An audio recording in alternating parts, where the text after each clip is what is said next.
course, our speaker that we're featuring here today, such a well-known entrepreneur in the city, CEO of Assent Compliance, one of those companies, once again, that is making a lot of noise.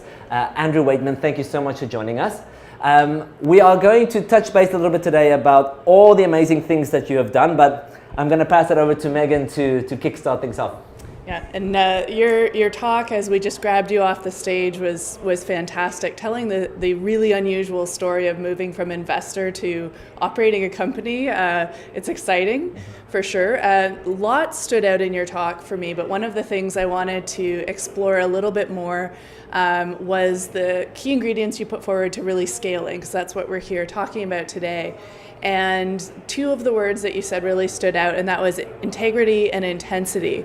And I know that a lot of the early stage startups that are listening to this are probably intrigued by those two words. And how do you implement them? How have you grown them as a team? And you can tell us that story a bit again.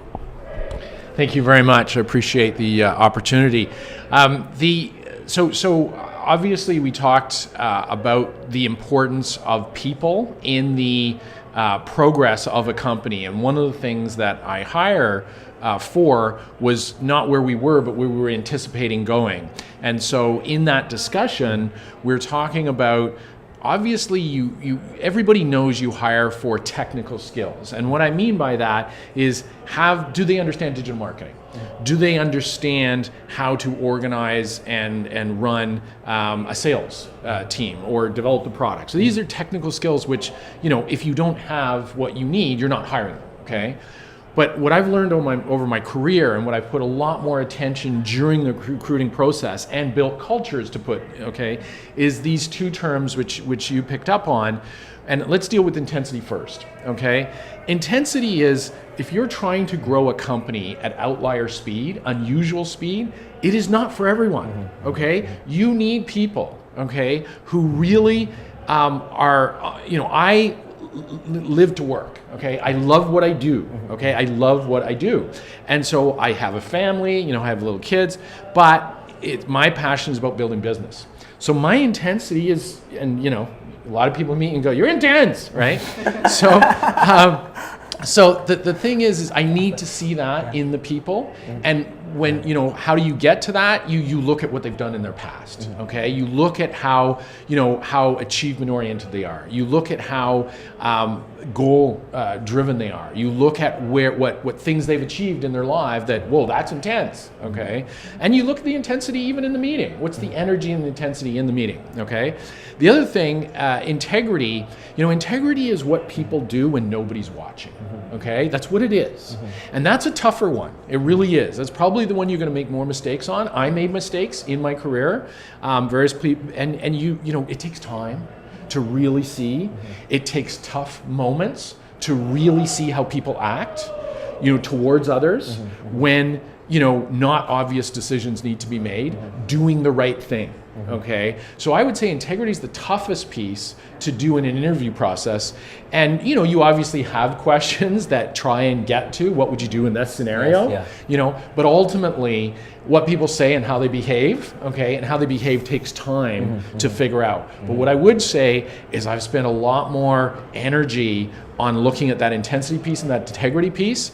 The technical piece is important. Don't make a mistake. You need the technical skills, but ultimately a company succeeds if it's got that intensity and integrity there. Okay. Wonderful. Okay. That's I love it, and your energy is so contagious, and I think that is why Assent Compliance have really made such amazing progress in such a short space of time. And I think Megan, once again, touching on the aspect of just growing and scaling. We know that a Series B funding was quite huge that you received last year. That meant a lot for the company and it pushed you forward.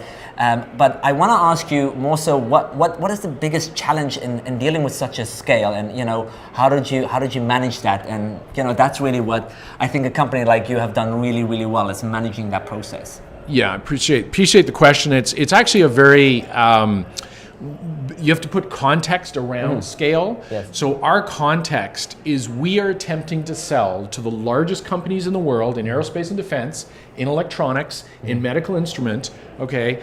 we just won. I have to be careful with names because they're all recognizable. Yeah. But we just won. I'll just say a $5 billion company who spent 2 years evaluating us. Wow. So part of the issue, when you have very large companies evaluating you, you have to pass security requirements. You have to pass capability requirements. You have to pass expertise requirements. What money does, and we could not be where we are today without that large round in several aspects. One is our regulatory team, okay? So the team of experts, which other companies come to us for because they're not gonna have those guys on staff, are critical. They're global. We have folks in Europe, we have folks in the United States, we have folks in Canada that have the kind of buzz or lead understanding of what the key regulation issues are, okay? So that's important. But the biggest thing in speed is if you're going to build an enterprise product, like Kinaxis has an enterprise software product, but they built it over 20 years. I have 3 years. And the demands from our customers are enormous, and we're not in the custom software business. That's not our business. We're in the configuration business. But to win them, they want to be able to do everything that they can do with their Salesforce for CRM. Totally configure it to their Snowflake ideals, okay? So we have to get that capable fast. So money is time. So you have to implement a product at enterprise scale with enterprise security, with enterprise quality, with a UI, UX, and all the features and functions they want at a ridiculous speed. And it has been tough on our team, okay? I'm not saying it has been tough. We have many. Last year, we were nearly on the edge of burning a lot of people out, okay? Long hours and weekends, on and on and on and on. So it was very tough. But what money enabled us to do was get to that level we needed to be. July 16th is a very important date for us, okay? It's a big, big company milestone. And with that, because you always oversell a little bit, okay, you always do, a bit more promising, we're closed that gap dramatically. So, and Q2 has been a dramatic success. So we've also used that money to invest, because there's a lead time investing in marketing programs and in sales team. They have to be up to speed and understand what you're doing before they're effective.